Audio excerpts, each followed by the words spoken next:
That's my fact check.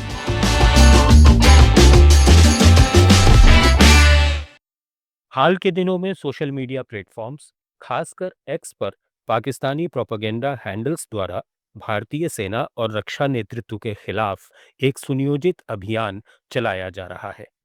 Press information bureau की fact check unit ने जनवरी 2026 में 3 प्रमुख डीप फेक वीडियोस को उजागर किया है जो एआई तकनीक से बनाए गए हैं और इनमें भारतीय सेना प्रमुख जनरल उपेंद्र द्विवेदी और रक्षा मंत्री राजनाथ सिंह के मुंह से झूठे बयान थोपे गए हैं। ये वीडियो न केवल गलत जानकारी फैला रहे हैं बल्कि भारत पाकिस्तान के बीच तनाव को बढ़ावा देने और भारतीय सेना की छवि को खराब करने की कोशिश कर रहे हैं। ये तीनों post at PIB fact check ने 21 जनवरी और 23 जनवरी को जारी किए।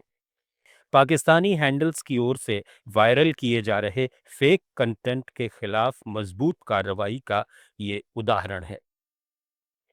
पीआईबी ने स्पष्ट किया है कि ये सभी वीडियोस आर्टिफिशियल इंटेलिजेंस यानी एआई से डिजिटली ऑल्टर्ड हैं और इनमें कोई सच्चाई नहीं है।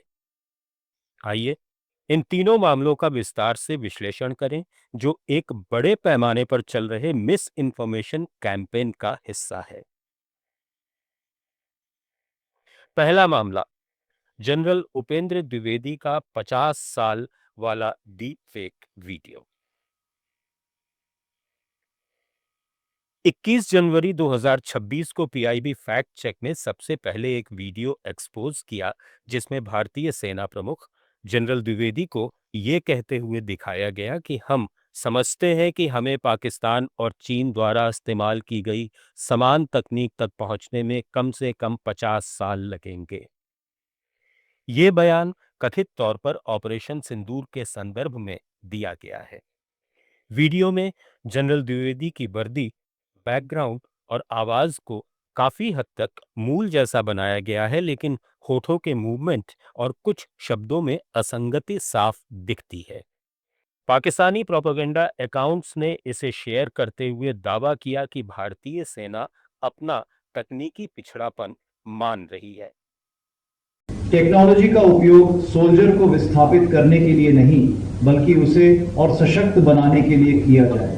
हालांकि हम ये समझते हैं कि ऑपरेशन सिंदूर में पाकिस्तान और चीन द्वारा इस्तेमाल की गई टेक्नोलॉजी के स्तर तक पहुंचने में हमें कम से कम 50 साल लग सकते हैं। ऑपरेशन सिंदूर ने एक नया नॉर्मल स्थापित किया है। इस ऑपरेशन ने भारतीय सेना की तेज प्रतिक्रिया, बेहतर समन्वय और सटीक कार्यवाही की क्षमता का दर्शाया है।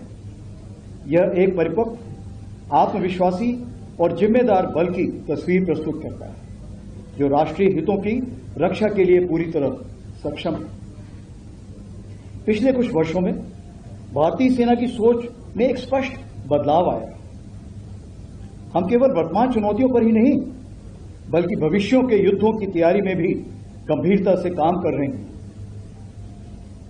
पीआईबी ने तुरंत स्पष्ट किया कि यह वीडियो पूरी तरह से डीप फेक है। जनरल उपेंद्र द्विवेदी ने ऐसा कोई बयान कभी नहीं दिया।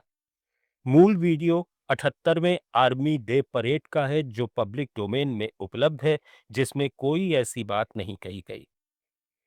पीआईबी ने मूल क्लिप का लिंक भी शेयर किया और लोगों से सतर्क रहने की अपील की। इस पोस्ट को हजारों लाइक्स और रीपोस्ट मिले, जिससे पता चलता है कि लोग ऐसी फेक न्यूज के खिलाफ जागरूक हो रहे हैं। अब दूसरा मामला रक्षा मंत्री राजनाथ सिंह के तालिबान वाले फेक वीडियो का है। इसे 21 जनवरी को जारी किया गया। इसी दिन यानी 21 जनवरी को ही पीआईबी ने इस डीप फेक वीडियो का भंडाफोड़ किया। इस वीडियो में रक्षा मंत्री राजनाथ सिंह को तालिबान और भारत के संबंधों पर विवादास्पद बयान देते दिखाया गया है। वीडियो में उन्हें ऐसा कुछ कहते हुए एडिट किया गया है जो वास्तविकता से कोसों दूर है। इसमें भारत तालिबान संबंधों को लेकर उनके द्वारा कथित रूप से नकारात्मक या अपमानजनक टिप्पणी की गई है। भारत की इजराइल से पार्टनरशिप है जबकि अफगान तालिबान इजराइल की संतान है। भारत का दुश्मन पाकिस्तान है, जबकि अफगान तालिबान का दुश्मन भी पाकिस्तान है। न कभी भारत ने इजराइल से युद्ध की बात की और न अफगान तालिबान ने। हम एक ही लोग हैं, इसीलिए भारत और अफगान तालिबान को मिलकर चलना होगा। दी है। और साथियों, आज जब देश में मैन्युफैक्चरिंग की एक लहर सी चल रही है, तो उसका सबसे अच्छा पहलू यही है, इससे प्रोडक्शन में क्वालिटी बेहतर हुई है, टाइमलाइंस भी पहले से बेहतर हुई हैं और प्रोडक्टिविटी में भी काफी हद तक सुधार तेजी के साथ हो रहा है। साजो सामान सही समय पर डिलीवर किए जा रहे हैं। कुल मिलाकर मुझे यदि कहना है तो मैं कह सकता हूं कि हमारा डिफेंस इकोसिस्टम पहले से कई गुना मजबूत हुआ है। यह बात मैं विश्वास के साथ कह सकता हूं। पाकिस्तानी हैंडल्स ने इसे वायरल कर दावा किया कि भारतीय रक्षा मंत्री ने तालिबान को लेकर अपमानजनक बात कही है, लेकिन पीआईबी ने पुष्टि की, रक्षा मंत्री ने ऐसा कोई बयान नहीं दिया। वीडियो मूल रूप से नागपुर में मीडियम कैलिबर एम्यूनिशन फैसिलिटी के उद्घाटन समारोह का है, जहां पूरी तरह अलग विषय पर बात हुई थी। मूल वीडियो का लिंक शेयर कर पीआईबी ने साबित किया कि यह डिजिटली मैनिपुलेटेड है। यह मामला दिखाता है कि प्रोपेगेंडा केवल सेना तक सीमित नहीं, बल्कि भारत के उच्च रक्षा नेतृत्व को भी निशाना बनाया जा रहा है। पीआईबी ने इसे पाकिस्तान के मिस इन्फॉर्मेशन कैंपेन का हिस्सा बताया। अब तीसरा वीडियो जनरल द्विवेदी का गजा पीस बोर्ड वाला डीप फेक है, जिसे 23 जनवरी 2026 को जारी किया गया। पीआईबी ने अलर्ट जारी किया। इस बार वीडियो में जनरल उपेंद्र द्विवेदी को यह कहते हुए दिखाया गया कि भारत गजा पीस बोर्ड में पाकिस्तान के शामिल होने का विरोध कर रहा है। यह दावा अंतर्राष्ट्रीय स्तर पर भारत की छवि खराब करने की नाकाम कोशिश है, क्योंकि गजा मुद्दा वैश्विक स्तर पर संवेदनशील है। वीडियो में जनरल उपेंद्र द्विवेदी की आवाज और चेहरे को एआई से मैच किया गया, लेकिन संदर्भ पूरी तरह फर्जी है। In response to your question that Pakistan has been requested to join Gaza Peace Board by global powers and India is not. Well, India does not need to be a part of Gaza Peace Board as we are being represented by Israel there. We strongly oppose the inclusion of Pakistan into it, as Pakistan will take side of Gaza and Hamas. This will go against Israel. So the role of Pakistan in Gaza Peace Board needs to be exposed. We have concerns that Pakistan might use this platform to legitimize Kashmir cause in the future that will create troubles on our borders. Pakistan is a terrorist country and needs to be shown its place. So apart from Op Sindoor, the book also covers the entire arc from 1989 to Uri and Balakot judiciously. From assumed restraint to calibrated response to the present phase where responses are dynamic, domain agnostic and no longer predictable. We are no longer debating whether to respond, but how to shape responses without being boxed into pre-declared templates. So finally, I would like to place on record my appreciation for the distinguished team of authors for having brought out deep operational and institutional insight shaped by their diverse and rich background. And knowing the authors, I was expecting that in any case. Together, they represent a rare convergence of operational experience, strategic thought, and policy understanding. I congratulate the authors and the publishers for this important contribution to India's strategic literature. PIB ने दो टूक कहा, general Dwivedi ने ऐसा कोई बयान नहीं दिया। ये डीप फेक है जिसे पाकिस्तानी प्रोपेगेंडा हैंडल्स द्वारा फैलाया जा रहा है। मूल क्लिप उपलब्ध है जिसमें ऐसी कोई बात नहीं है। पीआईबी ने लोगों से वेरीफाई करने से पहले शेयर नहीं करने की सलाह दी और संदिग्ध कंटेंट रिपोर्ट करने के लिए व्हाट्सएप नंबर 8799711259 और ईमेल factcheck@bib.gov.in दिए। ये बड़े पैमाने पर प्रोपेगेंडा का पैटर्न है। ये तीनों घटनाएं जनवरी में हुई, लेकिन ये अकेली नहीं है। पिछले कुछ महीनों में पीआईबी ने कई बार पाकिस्तानी हैंडल्स द्वारा भारतीय सेना, पूर्व सेना प्रमुखों और रक्षा अधिकारियों के डीप फेक वीडियो उजागर किए हैं। इनमें ऑपरेशन सिंदूर का बार बार जिक्र आता है, जहां पाकिस्तान और चीन को भारत से ज्यादा उन्नत तकनीक वाला दिखाया जाता है और भारत को पिछड़ा बताया जाता है।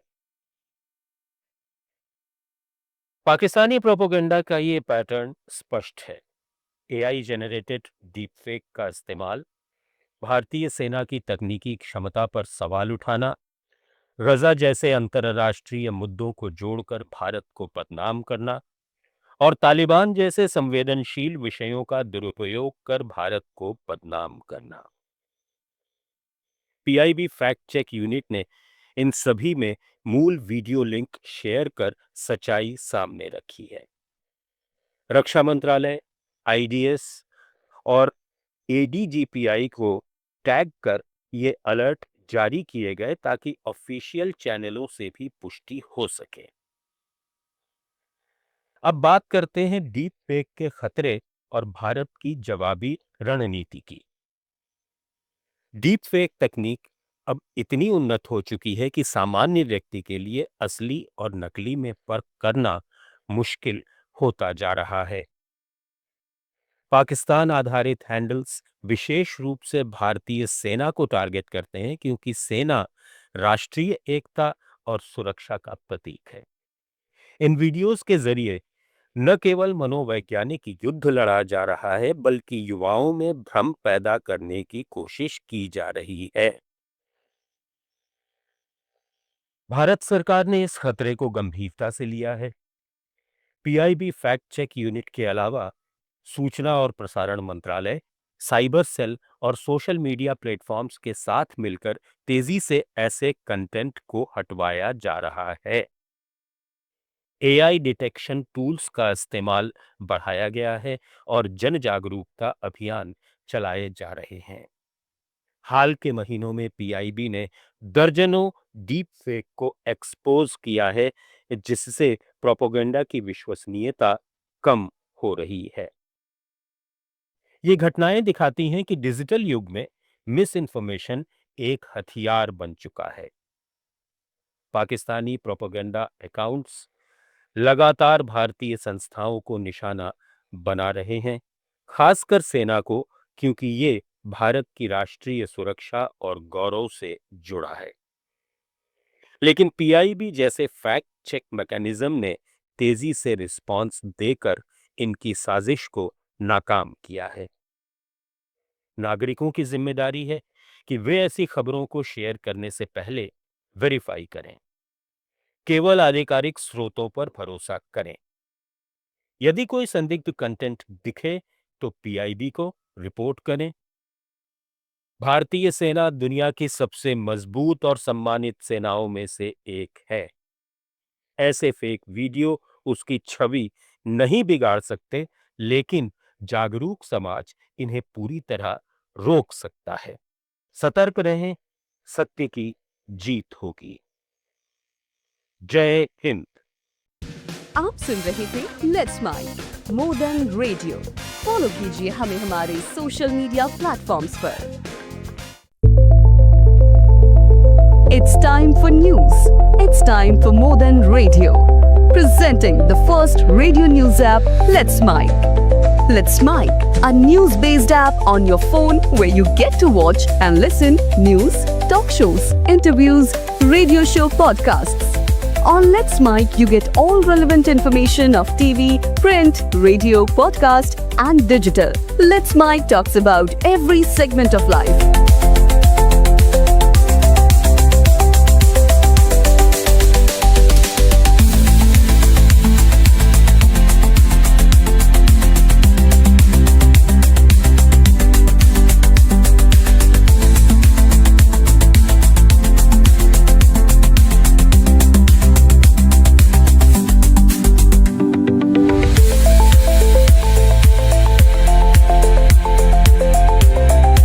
Download the app now from Play Store. Available both on Android and iOS mobile